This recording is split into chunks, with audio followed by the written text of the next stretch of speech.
Assalamualaikum warahmatullahi wabarakatuh. Bismillahirrahmanirrahim. Alhamdulillahi rabbil alamin. Wassalatu wassalamu al-atammani al-akmalani ala al-mab'uthi rahmatan lil alamin wa ala alihi wa ashabihi ajma'in wa man tabi'ahum bi ihsanin ila yaumiddin, amma ba'd. Faya ayyuhal ikhwah wal akhawat rahimani wa rahimakumullah. Kita lanjutkan kajian kita pada kitab Al-Kabair yang ditulis oleh Al-Imam Al-Dhahabi Asy-Syafi'i rahimahullahu ta'ala. Dan kita masih berada di dalam pembahasan Al-Kabiratus Tsaniyah, atau dosa besar yang kedua. Beliau mengatakan qatlun nafs, yaitu membunuh jiwa yang diharamkan oleh Allah Subhanahu wa taala. Sebagaimana sabda Nabi sallallahu alaihi wasallam, la yahillu damu mri'in mu'min illa bi ihda thalath. Tidak halal darah seorang muslim kecuali dengan tiga hal. Ats-tsayyibuz zani, yaitu seseorang yang menikah kemudian berzina. Wan nafsu bin nafsi, kemudian membunuh jiwa satu dengan yang lainnya. Kemudian Rasul menyebutkan wa tariku lidinihi mufaraqatun lil jamaah, dan orang yang keluar dari agama Islam. Kita lanjutkan pembahasan pada poin yang kedua ini. Semoga Allah Subhanahu wa taala menambah ilmu yang bermanfaat kepada kita semua dan berbuah amal yang saleh dan mengampuni seluruh dosa-dosa kita. Terakhir kemarin kita membahas pada firman Allah Subhanahu wa taala, yaitu wa idzal mau'udatu su'ilat bi ayyi dzambin qutilat. Allah Subhanahu wa taala berfirman, dan ketika al-mau'udah, anak-anak yang masih belia kemudian dikubur oleh ayahnya, su'ilat, ditanya oleh Allah Subhanahu wa taala, bi ayyi dzambin qutilat, atas dosa apakah kalian diperlakukan demikian, yaitu dikubur hidup-hidup. Dan hal ini disebutkan di dalam ayat yang lainnya oleh Allah Subhanahu wa taala dalam surat Al-Isra. Salah satu sebab pembunuhan mereka adalah takut bahwasannya anak-anak mereka akan mengganggu rizki mereka, akan mengganggu rizki mereka.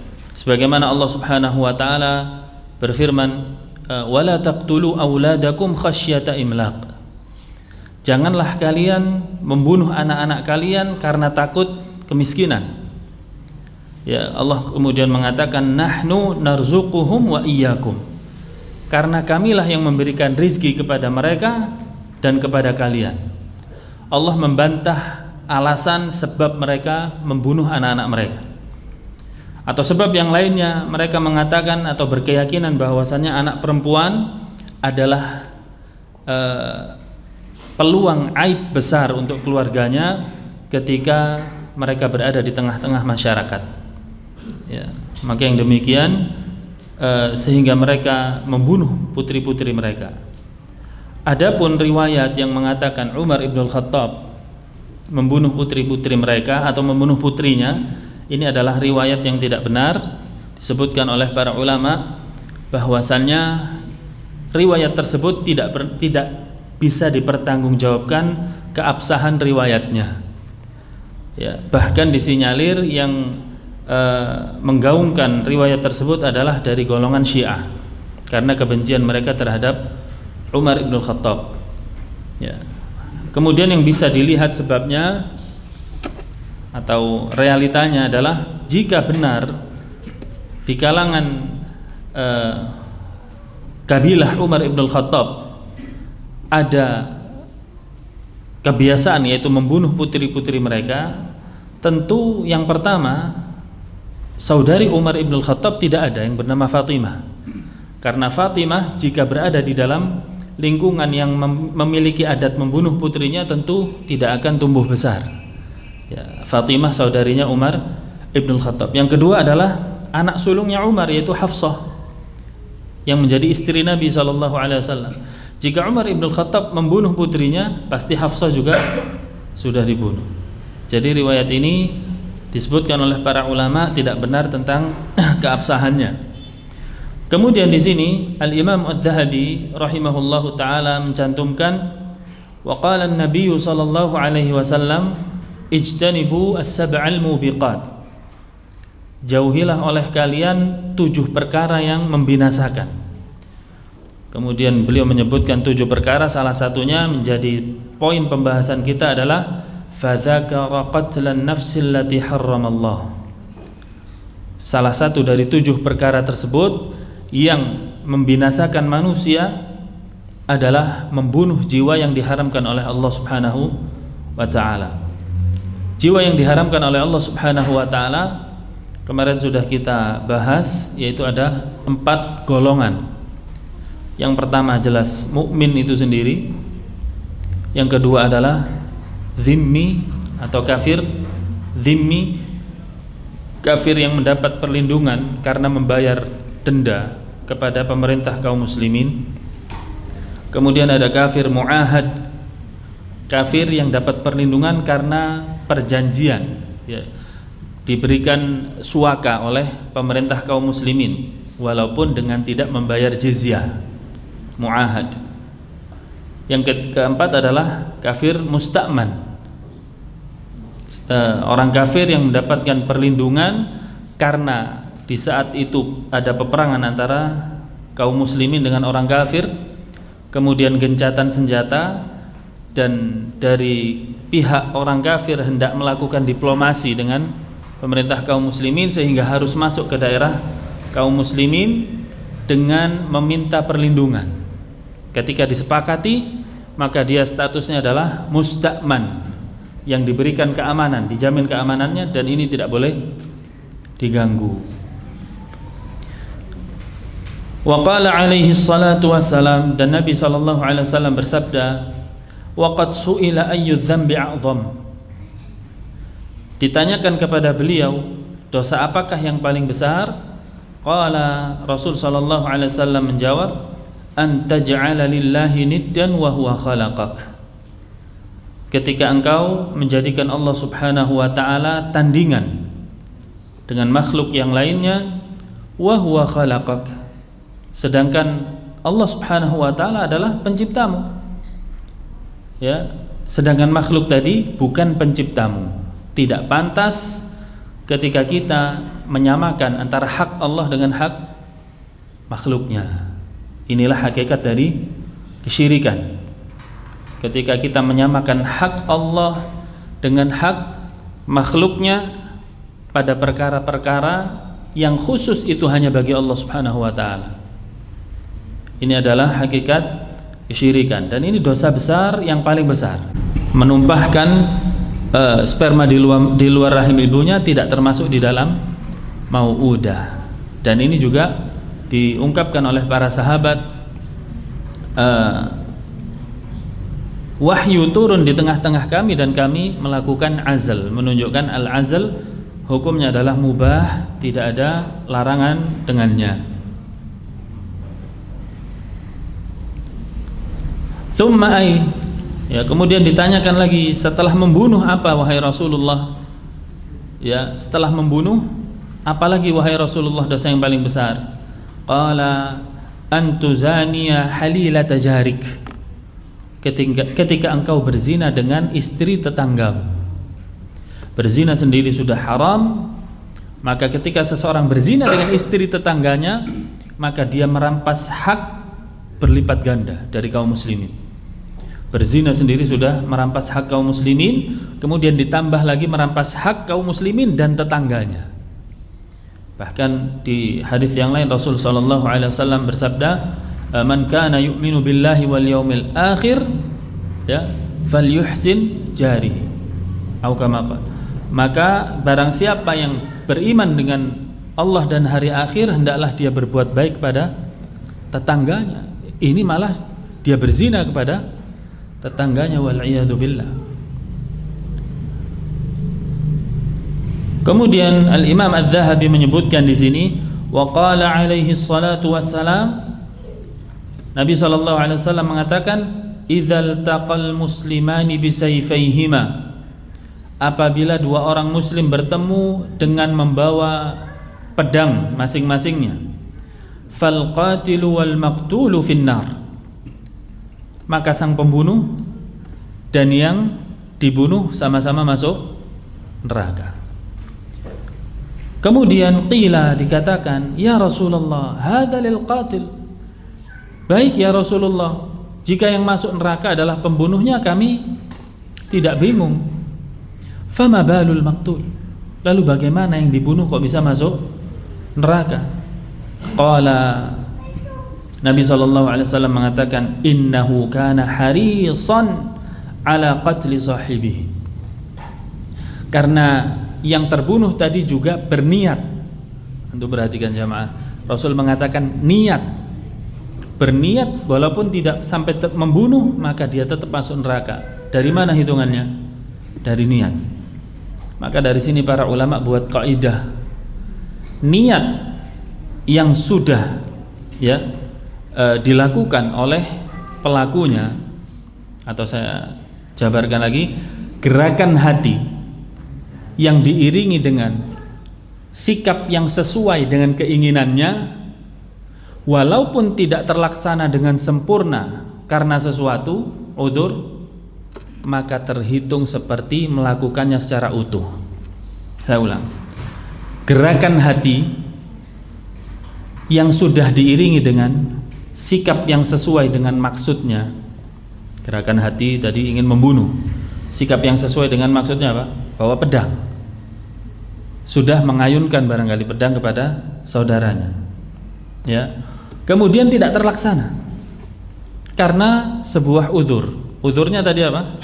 Terbunuh, ya. Maka di sisi Allah Subhanahu wa taala sama seperti melakukan amal secara utuh.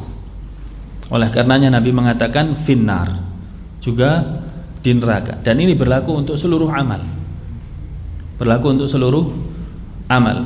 Barang siapa yang sudah ada gerakan di dalam hatinya, kemudian diiringi dengan sikap yang sesuai, maka syariat menilai itu adalah niat. Kembalilah kita ke hadis Nabi sallallahu alaihi wasallam, innamal a'malu binniyat wa innamal likulli imri'in ma nawa. Sesungguhnya setiap amal tergantung niatnya. Definisi niatnya yang mana? Dari sini. Definisi niatnya dari mana? Dari sini. Jangan diartikan definisi niat bahasa Indonesia. Kalau definisi niat bahasa Indonesia antum cek KBBI, ya, adalah seputar gerakan hati saja. Adapun syariat yang dimaksud an-niyah di dalam bahasa Arab bukan hanya gerakan hati. Kalau gerakan hati hanya al-hammu, ya, gerakan hati. Adapun niat, gerakan hati yang sudah diiringi dengan sikap yang sesuai. Contoh, kita lapar, kemudian keinginan hati ingin makan, ya, baru keinginan hati, kemudian kita berjalan ke dapur, ambil piring, ambil nasi, maka ini adalah sikap yang sesuai dengan gerakan hatinya. Ketika kita lapar, saya berikan contoh sikap yang tidak sesuai dengan keinginannya. Lapar, ingin makan, kemudian pergi ke kamar mandi, ini namanya tidak sesuai sikap dengan maksudnya, ya. Antum walaupun di saat makan ambil piring nggak perlu mengatakan saya berniat ingin makan, nggak perlu. Itu sudah terhitung makan atau belum? Sudah terhitung niat untuk makan. Jelas? Ini analogi, ya, analogi saja, bukan masuk ibadah, bukan masuk ibadah. Dan ini analogi ini penting untuk kita tetapkan definisinya, supaya kita tahu betul apa yang diinginkan syariat tentang innamal a'malu binniyat wa innamal likulli imri'in ma nawa. Dan sesungguhnya seseorang dibalas pahalanya sesuai dengan niatnya. Seperti tadi pembunuh tadi. Pembunuh tadi tidak dijelaskan jamaah, ya. Dia ketika mau mengayunkan pedang kepada saudaranya mengatakan nawaitu an adriba sayfaka ilaika. Enggak ada. Belum berniat dia, belum melafadzkan niat, tetapi sudah dapat balasan dari Allah Subhanahu wa taala. Ya, menunjukkan di sini apa? Definisi niat satu. Tadi sudah saya jelaskan. Kedua, tidak ada pelafalan di dalam amal atau tidak ada pelafalan di dalam niat beramal. Ya, seandainya ada ditetapkan, tentu Rasul Shallallahu Alaihi Wasallam akan bertanya, tadi sudah niat belum orang yang terbunuh? Niat membunuh temannya atau belum? Oh, kalau belum dilafatkan niatnya maka nggak di neraka dia. Belum dilafatkan. Ternyata Nabi mengatakan finnar. Dinilai dari mana? Harisan ala qatli sahibi. Dia sudah berniat untuk membunuh saudaranya. Jelas ya? Di sini dapat faedah juga, bukan hanya bab qatlun nafs, membunuh jiwa, tetapi ada melebar sedikit, tidak apa-apa, ada manfaatnya, yaitu talaffuz bin niyah, melafatkan niat. Dan bab talaffuz bin niyah, kalau tidak salah sudah saya sampaikan, tidak apa-apa diulang. Yang mu'tamad, yang sandarannya bisa dipertanggungjawabkan bukan madhab Syafi'i sebenarnya, adalah madhab Hambali. Talaffuz bin niyat, walaupun sebagian madhab Syafi'i ada yang berpendapat demikian, bolehnya melafatkan niat, boleh, bukan wajib. Yang jadi perkara apa? Kaum muslimin saat ini, kalau nggak dilafatkan niatnya nggak sah. Ini yang jadi masalah. Padahal para ulama yang mengatakan talaffuz bin niyat hanya sebatas boleh, maksimal mustahab, maksimal sunnah. Itu pun jika ada masalah dalam hatinya. Sunnah itu jika ada masalah dalam hatinya, was-was, ya, saya amal sah enggak ya? Ada orang yang ini penyakit, bukan prestasi. Oleh karena itu disyariatkan oleh orang yang was-was tadi diucapkan isi hatinya. Itu pun dibantah oleh ulama lainnya. Seandainya hal ini benar, niscaya sudah dilakukan oleh generasi pertama dari umat ini, itu Rasulullah dan para sahabatnya. Maka para ulama bikin kaidah, lau kana khairan lasabaquna ilaihi. Jika saja amalan itu baik, tentu mereka yang lebih dulu, mereka maksudnya adalah Rasulullah dan para sahabatnya yang lebih dulu melakukannya. Maka dibantah oleh ulama yang lain, ini adalah bid'ah, melafadzkan niat, ya. Dan Imam An-Nawawi sendiri, madhab Asy-Syafi'i mengatakan, ya, qad akhta'a min ashabina an kalami Imam Syafi'i. Ya, sungguh telah salah faham sebagian dari ulama kita tentang perkataan Imam Asy-Syafi'i. Imam Asy-Syafi'i mengatakan la tasihhu sholatu illa bin nutqi. Tidak sah salat kecuali dengan an-nutq. An-nutqu itu adalah ucapan. Tidak sah salat kecuali dengan ucapan. Oleh salah seorang ulama ini, ya, kalau tidak salah namanya Abu Zubairi rahimahullahu taala atau mirip dengan itu, ya. Yang dimaksud ucapan adalah menurut ulama ini yang salah faham adalah melafatkan niat. Padahal Imam An-Nawawi menerangkan yang dimaksud oleh Imam Asy-Syafi'i yang dengan ucapan tersebut tidak sah salat kecuali dengan ucapan. Ucapan tersebut adalah takbiratul ihram. Allahu Akbar. Antum salat tanpa Allahu Akbar gimana?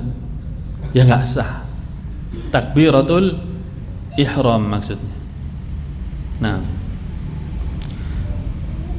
ini tentang bagaimana bahayanya, atau faedah ketiga dari hadis ini, bagaimana bahayanya ketika kita hanya niat membunuh,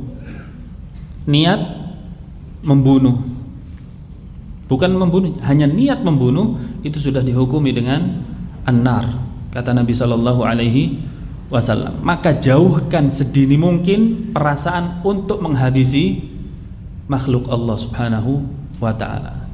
Ya, itu manusia maksudnya. Untuk menghabisi manusia dari semarah apapun kita. kecuali dengan jalan yang hak.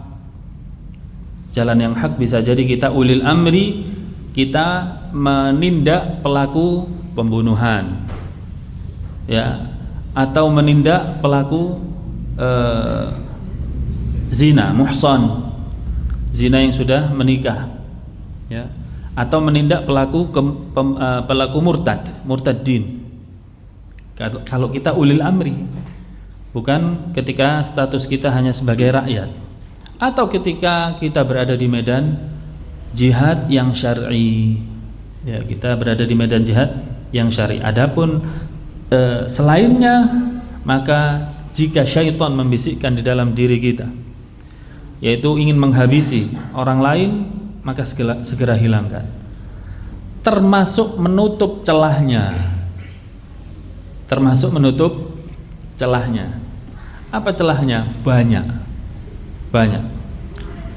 Yang kita bahas di antara kita berkendara dengan kecepatan di atas rata-rata, walaupun nggak ada niat kita, tetapi beresiko apa? Menghilangkan nyawa.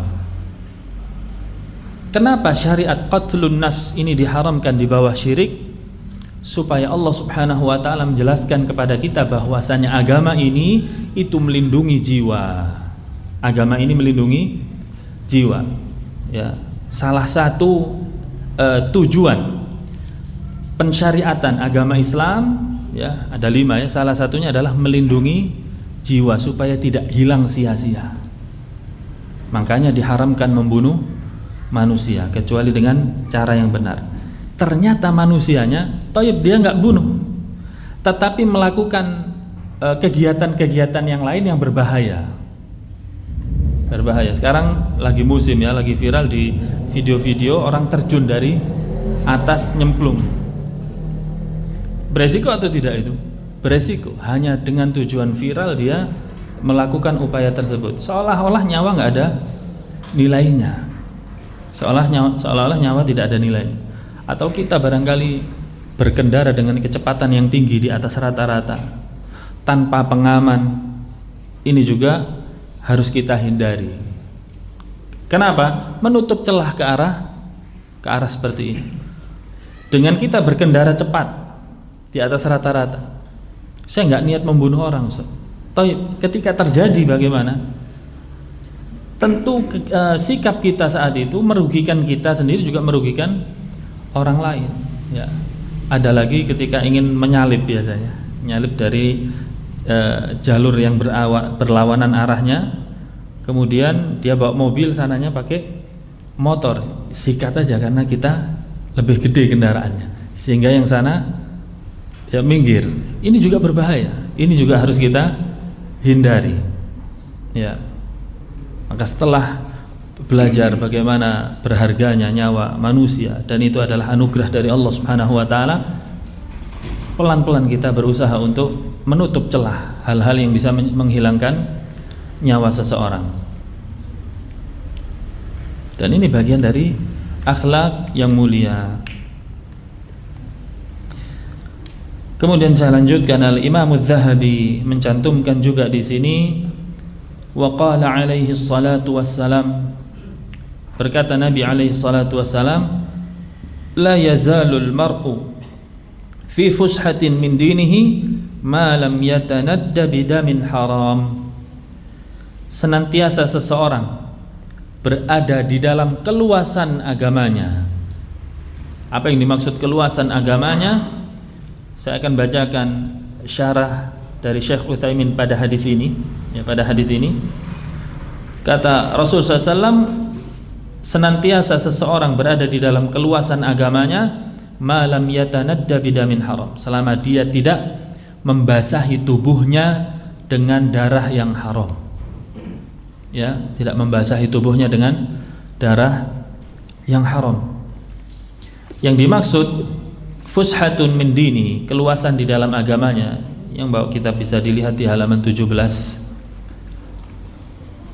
Qala al-muallif rahimahullahu ta'ala, kata Syekh Utsaimin, berkata muallif rahimahullahu ta'ala, fi ma naqalahu an Abdullah bin Umar, ya, yang dinukilkan dari Abdullah bin Umar radhiyallahu anhuma, anna Rasulullah sallallahu alaihi wasallam qala, bahasanya Rasulullah sallallahu alaihi wasallam bersabda, la yazalul mu'minu. Nah, ini riwayat berbeda. Yang tadi la yazalul mar'u. Yang la yazalul mar'u ini adalah di dalam Sahih Ibnu Majah dari Uqbah bin Amir, ya. Karena sesungguhnya Syekh Shalih Utsaimin bukan sedang mensyarah kitab ini, tapi mensyarah hadis ini. Hadis ini lafadznya berbeda, tetapi maknanya sama. Yang tadi dinukilkan oleh Imam Adz-Dzahabi adalah di dalam Sahih Ibnu Majah. Adapun yang disyarah oleh Syekh Utsaimin rahimahullahu taala adalah di dalam Sahih ala syarti syaikhan, sahih dengan syarat Bukhari dan Muslim, tapi bukan tertera di dalam Bukhari dan Muslim. Sahih dia hadisnya di atas syarat Bukhari Muslim. Ini tentang ilmu hadis, ya. Taib. Kata Syekh Utsaimin, yang penting kita bisa ambil fushatun min dinihi, keleluasan di dalam agamanya. Apa maksudnya? Beliau menyebutkan ai dalam baris yang ketiga paragraf ini, ai fi sa'atin min dinihi, yaitu keluasan di dalam agamanya, yakni ma lam yaqtul mu'minan au dhimmiyan au mu'ahadan au musta'manan, yaitu ketika mereka menghindari membunuh mukmin, dhimmi yang saya sebutkan tadi, mu'ahad, musta'man. Mukmin, orang mukmin. Yang ketiga jenis ini yang nomor 2, 3 dan 4 kafir. Kafir dhimmi, kafir mu'ahad, dan kafir musta'man. Enggak main-main. Orang kafir pun ditafsil, diperinci oleh syariat. Tidak asal bunuh. Yang halal dibunuh kafir harbi, yang memang sengaja memerangi atau berada di medan perang, ya. Karena sesungguhnya jamaah, orang kafir juga makhluknya Allah subhanahu wa ta'ala, ya. Dan Allah subhanahu wa ta'ala tidak ridha makhluknya dibunuh dengan cara yang tidak benar, sia-sia. Beliau mengatakan fahadihi hiyad dima'ul muharramah, ya. Dan di sini adalah 4 jenis darah yang haram, 4 jenis darah yang haram. Kemudian beliau mengatakan pada paragraf kedua, fa idza asabal insanu daman haraman, apabila seseorang melukai atau menimpakan kepada saudaranya darah yang haram, fa innahu yadhiqu alaihi dinu, maka agamanya menjadi sempit. Jika dia menghindari perbuatan membunuh, agamanya menjadi luas. Jika dia membunuh darah yang haram, agamanya menjadi sempit. Apa maksudnya? Inna sadrahu yadhiqu bihi hatta yakhruja minhu, ya, sesungguhnya agama yang ada di dadanya ini akan menyempit karena perbuatan haramnya tadi. Dia memikirkan bagaimana bahayanya barangkali, kemudian dia berpikir yang macam-macam barangkali, sampai menyempit dadanya. Akhirnya apa? Hatta yakhruja minhu wal iyadu billah, sampai dia akhirnya memutuskan untuk keluar dari agama Islam. Kenapa sebabnya? Membunuh jiwa. Antum lihat bagaimana ketika di dalam Sahih Muslim seseorang pembunuh membunuh berapa? 99. Disebutkan di dalam hadis itu orang tadi cemas. Orang tadi bukannya malah berbahagia bunuh banyak orang, ya, cemas. Dia cari bagaimana solusinya ini. Ternyata ketemu seorang ahli ibadah yang pertama, bukan ahli ilmu. Ketika ditanya, mungkinkah saya bertaubat di hadapan Allah atas sikap saya? Ahli ibadah mengatakan nggak bisa. Maka diselesaikan menjadi 100. Tapi apakah dia kemudian selesai 100? Enggak, semakin cemas. Cari lagi kepada ahli ilmu, sehingga ahli ilmu mengatakan bisa. Tidak ada yang menghalangi taubatmu kepada Allah Subhanahu wa taala. Pertama yang kau lakukan apa? Keluar dari tempatmu, yang di tempat tersebut engkau banyak melakukan maksiat, pindah ke tempat lain yang dimana penghuninya banyak melakukan ibadah kepada Allah Subhanahu wa taala. Jadi yang dimaksudkan di sini fi fushatin min dinihi, yaitu agamanya menjadi luas selama tidak membunuh jiwa, adalah tidak ada peluang bagi dia untuk meninggalkan agama Islam. Tetapi ketika dia membunuh jiwa yang diharamkan oleh Allah Subhanahu wa taala, Allah sempitkan dadanya. Ya, dan bahkan dia berpikir untuk bisa keluar dari agama Islam. Dan di sini Syekh Utsaimin mengatakan wa hadha huwa sirru fi qawli. Dan ini adalah hikmah yang tersembunyi di balik firman Allah Subhanahu wa taala, wa may yaqtul mu'minan muta'ammidan, barang siapa yang membunuh mukmin secara sengaja, fajazauhu jahannam, maka balasannya adalah jahannam. Satu, ada 5 ya, pernah kita sebutkan jahannam. Kedua, khalidan fiha, yaitu kekal di dalamnya. Wa ghadiballahu alaihi, dan Allah murka kepadanya. Wa la'anahu, dan Allah melaknatnya. Wa a'adda lahu 'adzaban 'azima, dan Allah persiapkan azab yang pedih. 5. Antum lihat di situ ada kalimat khalidan fiha, kata Syekh Utsaimin. Apa artinya? Beliau mengartikan kekal di sini. Jika keluar dari agama Islam, pembunuh tadi di dalam neraka kekal jika dia keluar dari agama Islam. Setelah perbuatan membunuhnya, dia bisa berpeluang kemudian keluar dari agama Islam dan tidak bertaubat dan meninggal di atas kekufuran. Baru khalidan fiha diartikan kekal. Jika tidak sampai kepada kekufuran, ya, antum masih ingat diartikan apa di sini oleh para ahli tafsir? Ya, lama. Tulul waqt, yaitu waktu yang lama.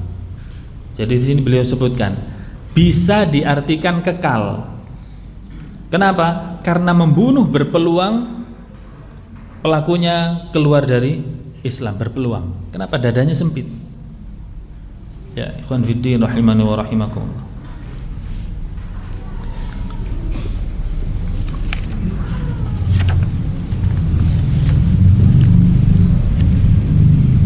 Berikutnya Al-Imam Adz-Dzahabi yaqul, Imam Adz-Dzahabi mengatakan waqala la tarji'u, ya, Nabi sallallahu alaihi wasallam mengatakan la tarji'u ba'di kuffaran yadribu ba'dakum riqaba ba'din, ya, janganlah kalian kembali setelahku menjadi kafir. Janganlah kalian nanti sepeninggalku kembali menjadi kafir. Kenapa? Yadribu ba'dakum riqaba ba'din, karena sebabnya adalah sebagian kalian membunuh sebagian yang lainnya. Jelas di sini Rasulullah SAW mengatakan ada sandingan lafadz kuffaran, lafadz kafir, sebabnya dari pembunuhan. Sebabnya dari pembunuhan, berarti bahaya. Membunuh bisa menyempitkan jiwa dan bisa membawa pelakunya keluar dari agama Islam. Berikutnya wa qala Bashir bin Muhajir an Ibni Buraidah an abihi anna an-nabiy sallallahu alaihi wasallam qala la qatala mu'min a'zamu indillahi, ya, la qatlu mu'minin a'zamu indallahi min zawalid dunya. Membunuh jiwa seorang mukmin di sisi Allah Subhanahu wa taala lebih besar nilainya. Seorang mukmin yang tertumpah darahnya lebih besar nilainya di sisi Allah Subhanahu wa taala daripada zawalud dunya, yaitu hilangnya, lenyapnya dunia. Subhanallah. Berapa banyak jiwa kaum muslimin, ya, sungguh kaum muslimin adalah jiwa yang berharga di sisi Allah Subhanahu wa taala. Ya, oleh karenanya ketahuilah hal ini jamaah sekalian, jika Allah Subhanahu wa taala saja yang maha besar, yang maha memiliki segalanya. Tidak ada urusannya dunia kepada Allah Subhanahu wa taala. Kata Nabi SAW, jika saja dunia ada harganya di sisi Allah Subhanahu wa taala dengan sayap seekor nyamuk, niscaya Allah tidak akan memberi seteguk air kepada orang kafir. Atau Nabi mengatakan, hakikat dari dunia adalah lebih hina daripada bangkai kambing. Dan perbandingannya di sini, zawalud dunia, hilangnya lenyapnya dunia yang besar ini tidak lebih berharga di sisi Allah daripada jiwa seorang mukmin. Ya, maka di sini adalah pelajaran bagi kita. Jika Allah Subhanahu wa taala saja yang maha kaya, yang maha segalanya, memberikan yaitu menghargai jiwa seorang mukmin, bagaimana kita? Bagaimana kita? Tentu kita lebih menghargai dengan jiwa seorang mukmin. Saya singgung sedikit di sini supaya lebih kita bisa merasakan ilmunya. Bagaimana cara menghargai tersebut? Adalah kita tutup celah. Kita tutup celah perkara-perkara atau hal-hal yang bisa mengarah kepada pembunuhan. Ya, banyak sekali yang mengarah kepada pembunuhan. Yang disebutkan oleh para ulama, sebab terbesar seseorang membunuh saudaranya adalah yang pertama, ketika cintanya kepada dunia dengan kecintaan yang sangat. Dia menutup mata, nggak peduli apa kondisi saudaranya, yang penting saya dapat dunia. Makanya Nabi SAW mengatakan, saya tidak khawatir kepada kalian jika kalian dilanda kemiskinan. Yang saya khawatirkan justru adalah ketika Allah Subhanahu wa taala bukakan dunia kepada kalian, kemudian kalian saling apa? Tabaghadu, saling membenci, wa tahasadu, saling iri, ya. Bahkan dari saling membenci tersebut bisa saling membunuh, wal iyadu billah. Ya. Dan terutama yang jelas di sini, ya, yang banyak sekali terjadi adalah perampasan dunia pada apa? Pada kekuasaan. Ya, perampasan dunia pada kekuasaan. Kalau ngerampas dunia kasusnya perampokan, wah, masya Allah, ditentang, banyak nentang. Merampas dunia pada hukum waris, banyak yang nentang. Ketika merampas dunia pada kekuasaan, banyak yang menentang atau banyak yang mendukung? Banyak yang mendukung. Oleh karena itu, ketika ada seseorang datang kepada Al-Imam Hasan Al-Basri rahimahullahu ta'ala, ya, orang ini mengeluhkan tentang kezaliman pemimpinnya, kemudian meminta fatwa kepada Imam Hasan Al-Basri untuk memfatwakan kepada umat untuk maju menyerang kepada pemimpin yang zalim, ya. Pada waktu itu pemimpinnya Hajjaj bin Yusuf, kezalimannya sangat jelas. Bahkan para ulama menghukuminya adalah pemerintah yang zalim, membunuh lebih dari 80.000 ahlus sunnah, ya, dengan cara membunuh yang sangat kejam. Dikatakan oleh Imam Hasan Al-Basri, wahai fulan, ditanya, ya, dengan sikapmu seperti ini, apakah pemimpinmu itu menghalangimu kamu untuk sholat ibadah? Tidak. Menghalangimu membaca Al-Quran? Tidak. Menghalangimu puasa? Tidak. Lalu menghalangimu amalan ibadah yang lainnya apa? Nggak ada. Berarti apa? Engkau tersiksa duniamu karena dia. Karena di hidup ini ada dua, akhirat atau dunia. Seorang mukmin meyakini bahwasanya tujuan hidupnya di dunia adalah untuk apa? Untuk ibadah. Berarti jika ibadahnya langgeng lurus, ya sudah, selesai. Enak dalam kondisi aman daripada kondisi perang, nggak bisa ibadah. Maksudnya Imam Hasan Al-Basri di sini begitu. Maka di situ disebutkan oleh para ulama, orang yang selalu merongrong penguasanya bukan karena atas dasar ibadahnya, melainkan satunya adalah duniawi yang dia kejar. dunia yang dia kejar. Walaupun di saat perjuangan disebutkan kita harus tegakkan keadilan, tumpas kezaliman. Sudah sampai di atas bagaimana? Kita harus sabar ya. Janganlah saling bentrok antar sesama. Lah dulu ente bagaimana? Nah ini ikhwan fiddin rahimani wa rahimakumullah. Ini juga salah satu sebab tertumpahnya darah kaum muslimin dengan sia-sia, yaitu apa? Melakukan pemberontakan kepada penguasa. Nah, oleh karena dicegah di dalam syariat ini. Kata Nabi SAW, ya, jika kalian temukan sesuatu dari pemimpin kalian yakrahuhum, ya, yang kalian benci, apa kata Nabi? Apakah kata Nabi mengatakan fakhruj alaih, berontak? Tidak. Nabi mengatakan fal yasbir, maka bersabarlah. Ya, di dalam riwayat yang lain disebutkan wahai Nabi SAW, bagaimana idza qama, ya, apabila ada di antara kita amir atau umara, pemimpin-pemimpin selalu meminta hak mereka, ya, yas'alunana haqqahum wa yamna'una haqqana, selalu meminta hak mereka tapi enggak pernah memberikan hak kami. Ya, apa kata Rasul sallallahu alaihi wasallam? Tetap taat dan sabarlah dengan pemimpin yang demikian, dengar dan taatlah. Ya, fa'alaihim ma hummilu wa 'alaikum ma hummiltum. Karena sikap mereka urusannya dengan Allah, sikap Anda urusannya dengan Allah juga. Sikap kita dengan Allah bagaimana dengan pemimpin? Kata Allah, atiullaha wa atiur rasul wa ulil amri minkum. Suruh taat kepada ulil amri. Ini juga salah satu jalan menutup celah tertumpahnya darah. Nah, sebab kedua jamaah sekalian yang sering terjadi di kalangan kaum muslimin, di samping tadi cinta dunia yang berlebihan, adalah hasad. Ya, sebab kedua adalah hasad.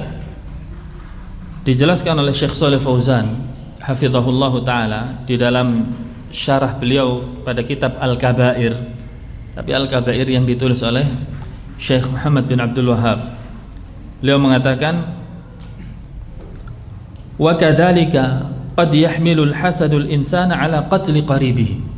Ya, terkadang hasad bisa membawa pelakunya untuk menghabisi nyawa atau membunuh kerabatnya, bukan hanya orang lain tapi kerabatnya. Beliau mencontohkan kerabat, apalagi orang lain begitu. Ya, jika kerabat saja karena hasad bisa menyebabkan pembunuhan, apalagi orang lain. Kama hasala li ibni Adam, sebagaimana yang terjadi pada anaknya Nabi Adam alaihi salam, indama qatala akhahu, ketika membunuh saudaranya, sebagaimana yang disebutkan oleh Allah Subhanahu wa taala di dalam surat Al-Maidah ayat 27 sampai 30. Watlu alaihim naba abnai Adam. Ya, sebutkanlah wahai Muhammad, sampaikanlah kepada mereka tentang kisah dua anak Adam bil haq, dengan cara yang benar. Idz qarraba qurbanan, ketika mereka berdua ingin berkurban,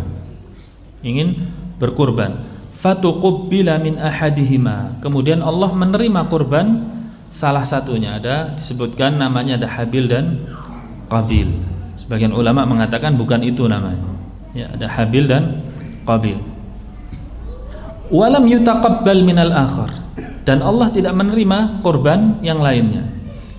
Qala, yang tidak diterima kurbannya oleh Allah, mengatakan apa? La aqtulannak, aku akan membunuhmu, aku akan membunuhmu. Kita dapat pelajaran juga, jangan mudah lisan ini mengatakan tak pa. Nah, bukan sikapnya seorang muslim. Apalagi ada hadis yang mengatakan haram hukumnya menodongkan senjata, belum membunuh, menodongkan senjata kepada kaum muslimin yang lainnya. Nah, ini menunjukkan syariat Islam menutup celah-celah yang menuju ke arah hukum aslinya. Seperti perzinahan juga ditutup celah-celah dari awal. pembunuhan juga demikian. Qala innama yataqabbalullahu minal muttaqin. Ya, ketika mengatakan la aqtulannak, aku akan membunuhmu, maka saudaranya mengatakan innama yataqabbalullahu minal muttaqin. Karena Allah Subhanahu wa taala hanya menerima amalan orang yang bertakwa, yaitu amalan yang ikhlas karena Allah Subhanahu wa taala dan tata caranya mengikuti syariat Allah. Ya, ini adalah salah satu kisah karena hasad bisa membawa kepada pembunuhan, bahkan membunuh saudaranya.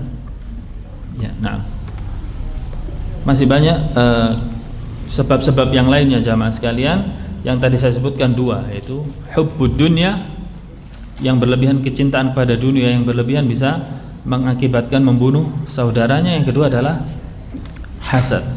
Ya. Tinggal sedikit pembahasan dari qatlun nafs. Kalau dilanjutkan lumayan sampai jam 9 gimana? Cukup insyaallah. Kalau belum saya yang cukup ya. Wassallallahu ala Muhammad wa ala ali Muhammad walhamdulillahi rabbil alamin. Subhanakallahumma bihamdika asyhadu an la ilaha illa anta astaghfiruka wa atubu ilaik. Assalamualaikum warahmatullahi wabarakatuh.